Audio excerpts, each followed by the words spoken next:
गुरुकुल में आपका स्वागत है। आज हम वोकैबुलरी के कुछ शब्दों को समझेंगे और उन्हें याद करेंगे।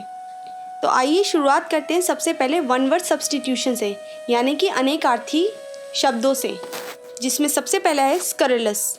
स्करलस का मतलब होता है अभद्र लेख या फिर सेवेरली अब्यूसिव राइटिंग्स इन जर्नल। वो राइटिंग या वो लेख जिसमें अभद्र भाषा का इस्तेमाल होता है उसे स्करलस बोला जाता है। दूसरा, पैसिफिस्ट, यानी कि शांतिवादी या युद्ध विरोधी। वो इंसान जो युद्ध के विरोध में हो उसे हम पैसिफिस्ट बोलते हैं। तीसरा, अमोरल, नीतिहीन, one not concern with right और रॉन्ग, यानी कि वो इंसान जिसे सही या गलत की फिक्र नहीं होती उसे हम अमोरल बोलते हैं। इसके बाद हम बात करेंगे सिनोनिम की। सिनोनिम में सबसे पहले याद करेंगे हम एब्रोगेट, यानी कि रिपेल और डू अवे विद। एब्रोगेट का हिंदी में मतलब होता है रद्द करना या उसको निरस्त करना या फिर कैंसिल करना। अगला है ऑब्नॉक्शियस।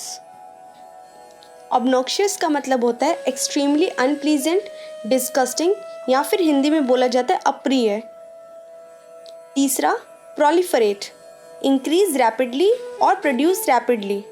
प्रोलिफरेट का हिंदी में मतलब होता है संख्या में बढ़ना या तादाद में बढ़ना।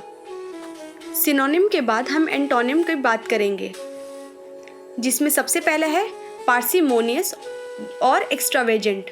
पार्सिमोनियस को हिंदी में हम किफ़ायती बोलते हैं, जिसका मतलब होता है अनविलिंग टू स्पेंड मनी और रिसोर्सेज, यानी कि जब कोई इंसान पैसा कम खर्च करता है तो उसे हम पार्सिमोनियस बोलते हैं।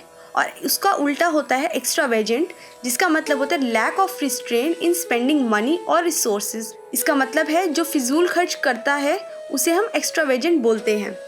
दूसरा आता है ऑस्ट्रेसाइज, जिसका शाब्दिक अर्थ होता है समाज से बाहर निकालना या बहिष्कृत करना, एक्सक्लूड फ्रॉम सोसाइटी और अ ग्रुप। ऑस्ट्रेसाइज का उल्टा होता है वेलकम, स्वागत करना या ग्लैडली रिसीव्ड करना।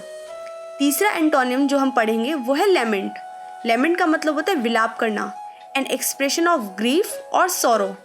लेमेंट का उल्टा होता है रिजॉइस, यानी कि खुशी मनाना, showing a great Joy. Antonyms के बाद हम पढ़ेंगे इडियम्स और फ्रेजेस, जिसमें सबसे पहला आता है टोकन स्ट्राइक। टोकन स्ट्राइक का मतलब होता है किसी भी हड़ताल की चेतावनी देना। दूसरा इडियम है हमारा फेस द म्यूजिक, गेट रेप्रिमेंडेड। इस इडियम का मतलब होता है डांट खाना या फिर आलोचना झेलना। तीसरा हमारा इडियम है लुक डाउन अपॉन, जिसका मतलब है हेट इंटेंसली या फिर घृणा करना। चौथा इडियम है हमारा flogging a dead horse, wasting time in useless effort. इसका हिंदी में मतलब होता है बेकार कामों में समय बर्बाद करना। पांचवा इडियम है हमारा अंडर अ क्लाउड या फिर अंडर सस्पिशन। शक के दायरे में आने को हम अंडर अ क्लाउड बोलेंगे। इडियम्स और फ्रेजेस के बाद आखिरी सेक्शन हमारा स्पेलिंग टेस्ट का आता है। पिछले सेशन की तरह इस सेशन में भी हम 3 स्पेलिंग करेंगे, जिसमें पहला है साइकोलॉजी, दूसरा है लाइसेंस और तीसरा है कंसाइज। तीनों ही स्पेलिंग के 4 ऑप्शंस हैं, जिनमें से एक सही आंसर है। हमें उसे स्पेलिंग को अच्छे से याद करना है। आई होप आपको आज का सेशन समझ में आ गया होगा और आप इन सभी शब्दों को याद भी करेंगे। तो फिर मिलते हैं अगले सेशन में। Thank you so much.